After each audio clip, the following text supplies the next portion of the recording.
Hey guys, Andrea Hardy Registered Dietitian and owner of Ignite Nutrition Inc. I am so excited today. I have Claire Bramham here.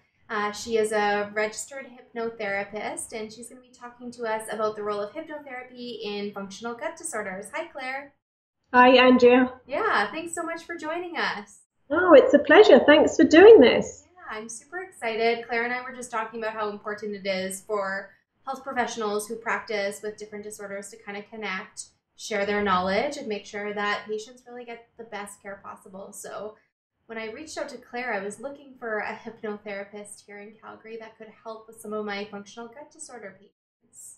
And so why don't you tell us a little bit about you and your practice, Claire? Well, I call my practice mind and body therapy because there's no separation between the two. But I specialize in clinical hypnotherapy and my background is in psychology.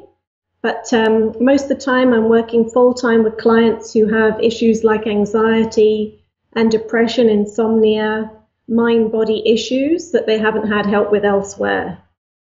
That's great. Yeah.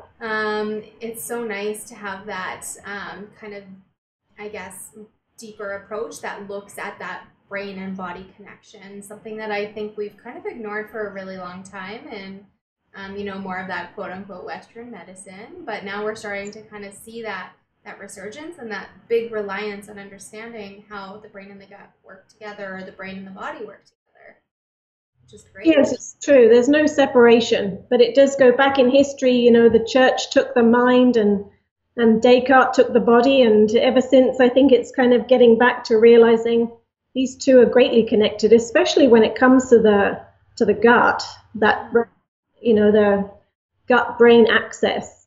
For sure. And so, why don't you tell our viewers what hypnotherapy is? Because I think a lot of them, aren't familiar with what hypnotherapy truly is. Yeah, that's right. Well, hypnotherapy, you could think of it like psychotherapy using hypnosis. It's in hypnosis, we're actually very aware. Most people think we're going to be unaware, but it's a normal, natural brain state. Apparently, the statistic is the average person spends 2 or 3 hours a day in hypnosis. Really? All on their own? All on their own. If people really knew what it was. So hypnosis is a normal, natural brain state. We access this many times in the day, but weren't necessarily aware that in that state, it's between what we call alpha and theta. It's a brain state where we're more responsive to suggestion. So if you think about this, 2/3 of the time you're in front of the TV, you're actually in that same brain state. And advertisers know the same thing. They know in that relaxation, if they do some repetition, you'll begin to believe some of the things that they say, as well as it's delivered with positive imagery and suggestion. Yeah, that totally makes sense. Absolutely. So when you practice hypnotherapy, then I assume you kind of encourage that state. Maybe do people ever come to you nervous, or do you find it Yes, challenging to? most people are nervous and apprehensive because they don't know what to expect. Unfortunately, with hypnosis, it comes with a lot of baggage, which is mainly misperceptions about it.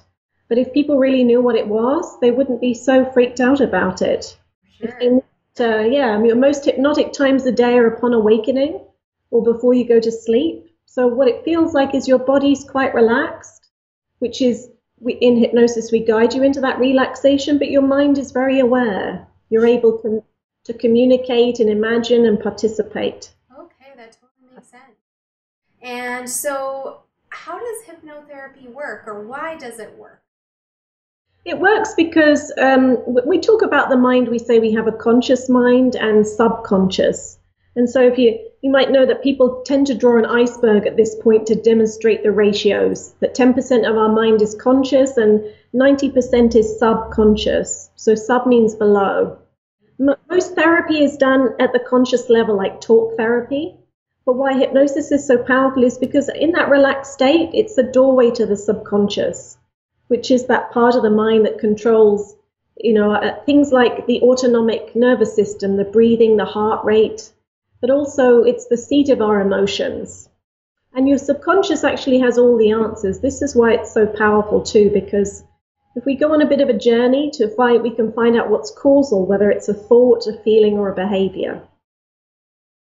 Okay. Okay. Yeah, that totally makes sense in that, starting to understand the underlying cause of things, probably assessing maybe belief systems or things that may influence how your body responds, that you might not even know is there, Yes, is probably so key to kind of getting people to feeling better. yes. I mean, I didn't intend to specialize in anxiety, but most of the clients who come to me suffer from that because they might tend to be the worriers and the overthinkers, Mm-hmm. and it's affecting not just their everyday life, but when it comes to talking about, the brain and the gut, these two things are closely connected. Sure. And when Yes. you're so in it, I think a lot of times people really don't understand where the root of that anxiety, that stress, that inappropriate brain gut reaction comes from. So I assume hypnotherapy helps you to explore that. Yes, very much so. If you think about, you'd notice that more if, like, before doing something like an interview or public speaking or an exam, people usually have that, like their guts are churning. Right, that gut reaction.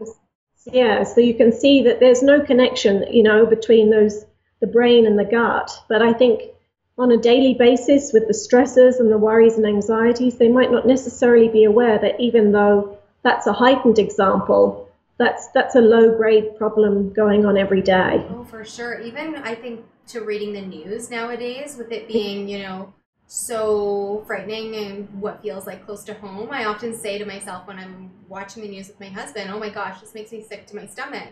And Yes, it's not just a saying, it's my body actually feeling unwell from, exactly. the trauma of the news.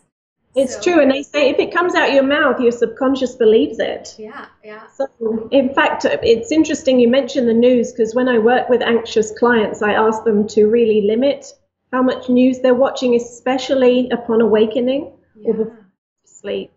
of It's affecting course. our psyche more than we realize. And unfortunately, even the hypnotic medium of a TV it's affecting people more than they realize with that negative messaging and For horrible sure. stories. Yeah, so it's really important to, one of the things that can be really healthy is to do like a news fast and to cut that out as much. Yeah, yeah.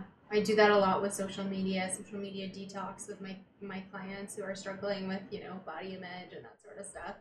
Just because there's just so much out there, we're constantly bombarded.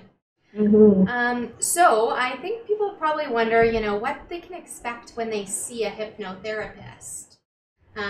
So what can they expect when they book an appointment with you or another hypnotherapist? Well, the way that I work is that we start by meeting for an hour together, which is a very relaxed consultation. It allows me to take a history and meet the client and explain how this works, and it really helps to put them at ease so that they're really informed and would know what to expect when we start working on those issues.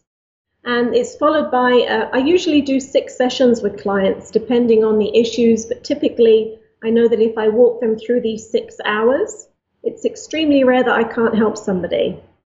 And so what it feels like is that my voice guides them in, even simple things like relaxing head to toe. We've all done something like that if we've done a yoga class or even our own guided meditation. So it will always feel that safe and comfortable. But we find we're able to answer those questions within. So that's one part. There's lots of things you can do with hypnosis because it literally has hundreds of applications in the health and wellness field. But the way that I work, I like to be quite thorough. I like to find out what's causal, what the triggers are. And basically, at that level of mind, we're often unlearning whether it's a thought, because in psychology, we say our thinking affects how we feel, which affects our behavior. Or you could say this with the symptom level.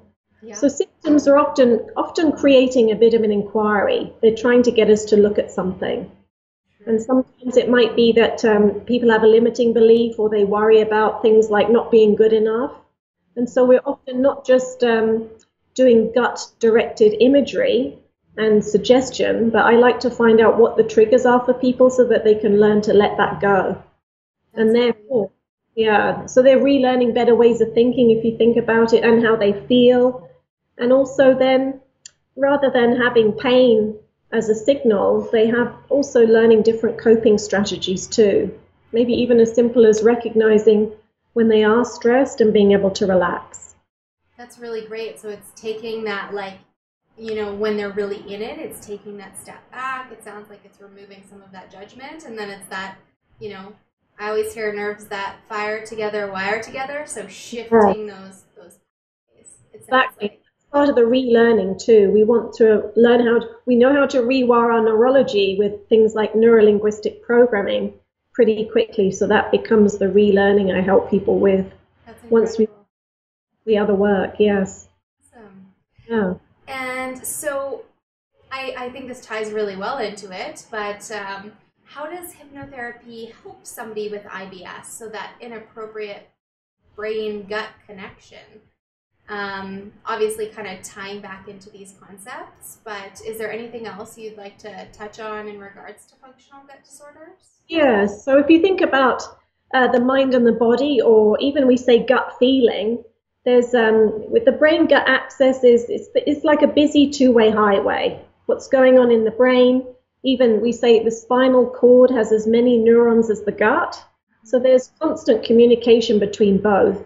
If we have a tendency to worry or overthink or might be anxious or stressed, this is when our gut will feel it more.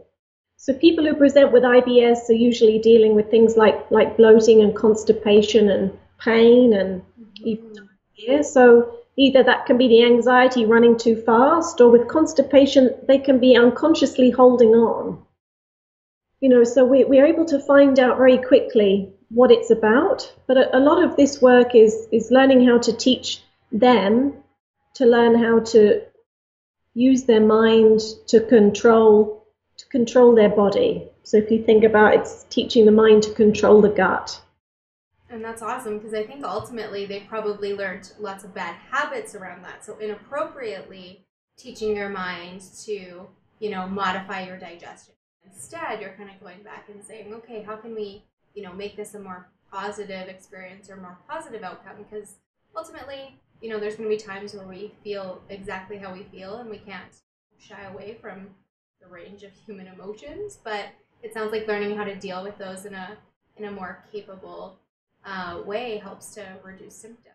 Yes. So you think about the warrior tends to have a lot of kind of what if thoughts, Yeah. the coulda, woulda, shouldas, and so sometimes it's helping them, think differently about things because they can even then worry about their symptoms, which in turn creates more worry. So it's helping them get out of those habits. Yeah. You know, life is a series of ups and downs, but when you learn different coping strategies, actually with the warriors, it's interesting because what I tell them is that we say worrying is using our imagination to create what we don't want.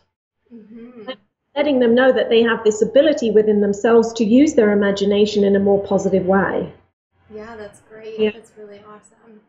And I yeah, think I see a lot of my IBS clients struggling. They're ruminators. They have something come up and then they can't seem to escape that negative thought. So learning those coping strategies is so key to managing symptoms.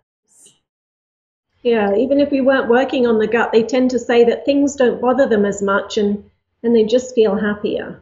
It's great. And I think really, truly, happiness is kind of at the core of managing overall health and wellness, whether it's IBS, whether it's, chronic disease, whether it's, any sort of condition. I think it's super important that people work on that. And unfortunately, I think in this day and age where we're kind of pushed away from seeking that out, instead we're very focused on, attainment and achievement, outcomes and perfectionism rather than, Yes, and the importance of being busy, isn't it? Busy, busy, busy. Mm-hmm. Versus get what's going on physiologically that goes along with that.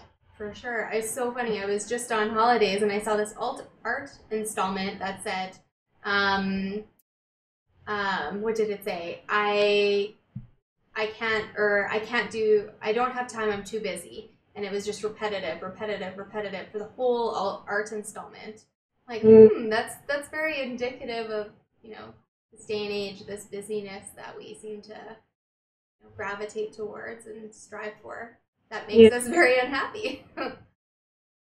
Yes, that's it. Rather than, I think a lot of the mindfulness movement is teaching people that your point of power is in the present, you Mm-hmm. know, rather than worrying about the past. In psychology, we say depression is about the past and anxiety is worrying about the future.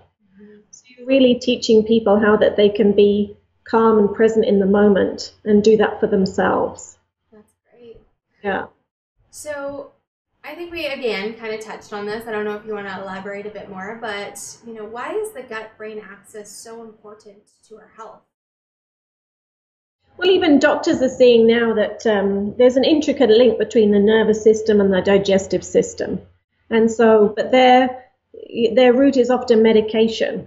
And they don't have much time with their patients. Yeah. So it's a constant exchange of chemical and electrical messengers. The brain is telling the gut to, digest and when to rest and things like that. When we're in hypnosis, we also go into that parasympathetic nervous system, which is they often call rest and digest. So the brain gut axis is going on all the time. And what we learn to do with the hypnosis is not just find out what's causal. So they tend to get more out of it than they thought because it's almost like life coaching as well. But they feel more in control, that they have that's something that they can do to relieve that pain and that distress and to recognize, that the symptoms are feedback too. As a lot is churning in the stomach, or we do say we have that gut feeling, we have that ability to learn to calm it down. Yeah, So, that's true. yeah, I'm teaching people. Well, all hypnosis is self-hypnosis. Basically, like I'm a guide in the beginning, and they're in the driver's seat, but then they learn how to do this for themselves, and it's a very empowering process for them. Sure, it sounds like a very empowering skill, and it can kind of apply in so many different areas of lives, Yes. which is great. So, how does someone receive hypnotherapy? Can they do it? We had kind of talked before about distance. I know you see your clients face to face, one on one. How does somebody receive hypnotherapy? Yes, most of the time we're doing it face to face, one on one. But now as my business has grown, I have and thanks to Skype, things like this, I'm able to do it with people all around the world. I have clients in Africa and the UK and the USA, so it translates well because as long as in order for this to work, a client has to be open to it and want it to happen and allow it to happen. But it's listening to my voice, so it's allowing my voice to guide them into a safe, natural, relaxed state. And the thing about Skype is that they can do it in the safety and comfort of their own home. Mm-hmm. So that you don't have to be in person. And even with things that we can add in hypnotherapy, like anchoring, we can do it with sound instead of touch. So there's a lot of clever tools and techniques that can be done, not just face to face. It's always nice to see people because you're also looking at the nonverbal as well. Right, yeah. So, that translates still well over Skype if we can see each other in the conversation before we begin the relaxation. For sure. That's great. Yeah. So nice that, that's one of the perks of technology is that we're able to, reach more people with really great, important work. Yes, awesome. that's right. Yeah. And so this is one thing I found really challenging when I started looking into hypnotherapists is how do you find somebody who's credible? Because I think there's a vast array of training out there. What should people look for when they're looking for a credible hypnotherapist? Well, that is a tricky one because sadly it's not a regulated industry. So because of that, anyone can call themselves a hypnotherapist even if they've been on a weekend course. So you want to you just do your due diligence. Make sure that you're happy with a licensed health professional. I mean, for me, my background is in psychology as a degree, or some people have a master of social work. So you want to look for somebody like that who's had and plenty of formal training. I mean, the National Guild of Hypnotists, they will only accept people who have had 100 hours of training, which I still think is very low. So you find someone who's trained for like 200-300 hours, and obviously word of mouth and referrals is always a good way to go. You're somebody who, if you've heard of somebody that's most people come because they've heard that it worked. Right, And and that's that trust piece probably too, right? Like your patients trust you, and therefore they're gonna recommend you to somebody who they think is gonna be a good fit. yeah, so someone who, yeah, exactly, some expertise, and don't be afraid to interview your hypnotherapist. How much experience have they had with that? Are they very comfortable treating that? What their process would be and what they can expect. Yeah, it That's will great. kind of help to filter out the people who might just be kind of dabbling with it. Sure. Yeah. Yeah. And so, how can people find you if they're interested in working with you, Claire? Well, my website's called mindandbodytherapy.ca, and on there I have some video testimonials of real clients and a little bit more information with frequently asked questions. So I'm quite accessible that way, or they can contact me through the website too. And yeah, so it's always online now. People just Google. Yeah. Yeah, usually that's how did you find me? Is That's like, how I found you. Lots and lots of Google. yeah, So that was but really good. Awesome. Well, thank you so much, Claire. I'm so glad we had you on today. I think starting to explore hypnotherapy as a method to manage functional gut disorders like IBS, but even beyond IBS, into people who struggle with anxiety, depression, really busy mind, busy thoughts, or having, physical manifestations of what's kind of going on in their mind is really great place to turn as to hypnotherapy. So I'm so glad I was able to interview you, and I know my audience has been asking me for this and is going to be super excited to hear all that you have to say. So I really good. appreciate your time. Yeah, I appreciate the interview too. Thanks, Andrea. Yeah, have a great night. Yeah, you too. Take care. Bye. Bye.